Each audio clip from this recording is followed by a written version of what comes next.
Hi friends, welcome to blueberries kitchen. Blueberries கிச்சனில் இன்றைக்கி நம்ம பார்க்க போகிறது என்னென்னா, ஒரு மிக்சர் ரெசிபி தாங்க.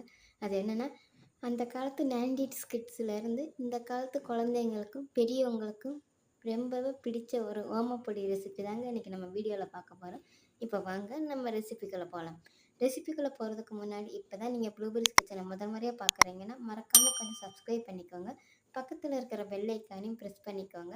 நிறைய சிம்பிளான ரெசிபிஸ்லாம் போட்டிருக்கேங்க, போய் பாருங்கள், உங்களுக்கு யூஸ்ஃபுல்லாக தான் இருக்கும்.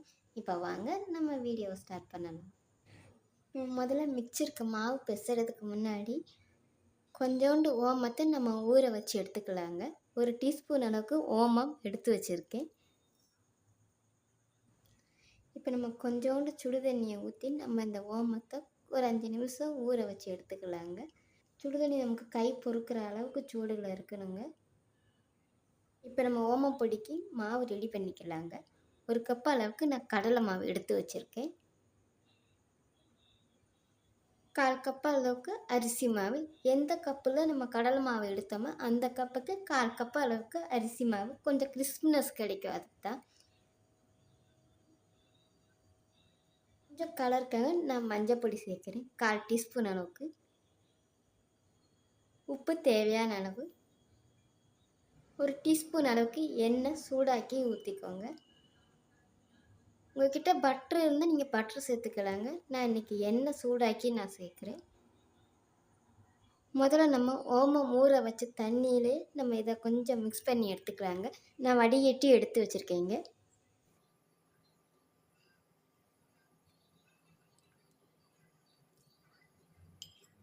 இப்போ நம்ம கொஞ்சம் கொஞ்சமாக தண்ணி சேர்த்து இடியாப்ப மாவு பதத்துக்கு நம்ம பிசைஞ்சு எடுத்துக்கலாங்க. ஒரே தான் தண்ணி ஊற்றுறாதீங்க, கொஞ்சம் கொஞ்சமாக சேர்த்து மிக்ஸ் பண்ணி எடுத்துக்கோங்க.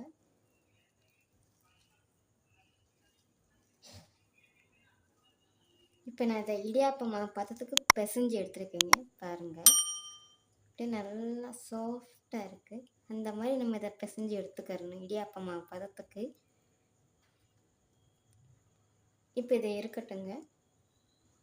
நம்ம இப்போ இடியாப்ப கனையில் இந்த மாதிரி பொடி ஓட்டையாக இருக்கிற கனையாக பார்த்து நீங்கள் எடுத்துக்கோங்க. இப்போ நம்ம இதில் இப்போ கொஞ்சோண்டு எண்ணெய் தேய்ச்சிக்கலாங்க, நமக்கு ஒட்டாமல் சுற்றி எடுக்கிறதுக்காக. இதுக்குள்ளேயே அப்படியே எண்ணெய் தேய்ச்சிக்கோங்க.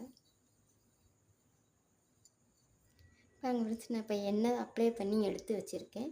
இப்போ நம்ம இதுக்குள்ளே இந்த மாவை சேர்த்துக்கலாம்.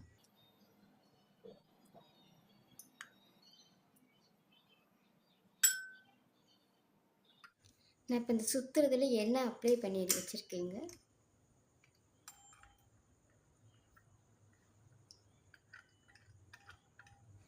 நான் மிக்சர் போடுறதுக்காக ஏற்கனவே எண்ணெய் சூடாக்கி தாங்க நான் வச்சுருக்கேன்.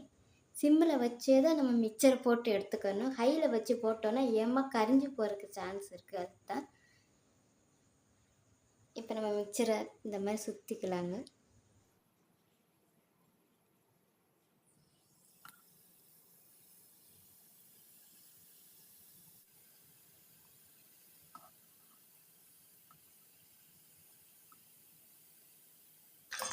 லைட்டாக திருப்பி கொடுத்துக்கலாங்க. சுற்றி எடுக்கிறது நம்மளோட விருப்பம் தாங்க. நம்ம தனியாகவும் சுற்றி எடுக்கலாம், இல்லை இந்த மாதிரி ஒரே தான் சுற்றி எடுத்து நம்ம கடைசியில் அதை பிடிச்சிக்கலாங்க. இது நம்மளோட விருப்பம்தான்.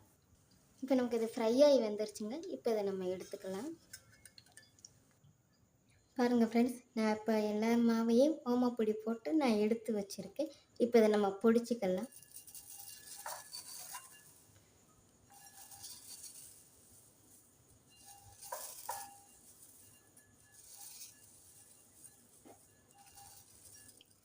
பாருங்கள் ஃப்ரெண்ட்ஸ், அப்படியே நல்லா கிறிஸ்பாக ஃப்ரை ஆகி வந்திருக்கு. அவ்வளோதான் ஃப்ரெண்ட்ஸ், இப்போ நம்மளோட அருமையான ஓமப்பொடி ரெசிபி ரெடி ஆயிடுச்சு. 90s கிட்ஸ்லேருந்து 2K கிட்ஸுக்கு வரைக்கும் ஃபேவரட்டான ஒரு ஓமப்பொடி ரெசிபி தான் இன்றைக்கி நம்ம வீடியோவில் பார்த்துருக்கோம். இந்த ரெசிபி உங்களுக்கு பிடிச்சிருக்கோன்னு நினைக்கிறேன். பிடிச்சிருந்துச்சுன்னா மறக்காமல் ட்ரை பண்ணி பாருங்கள். மறக்காமல் ப்ளூபெரிஸ் கிச்சனை சப்ஸ்கிரைப் பண்ணிக்கோங்க. தேங்க்யூ.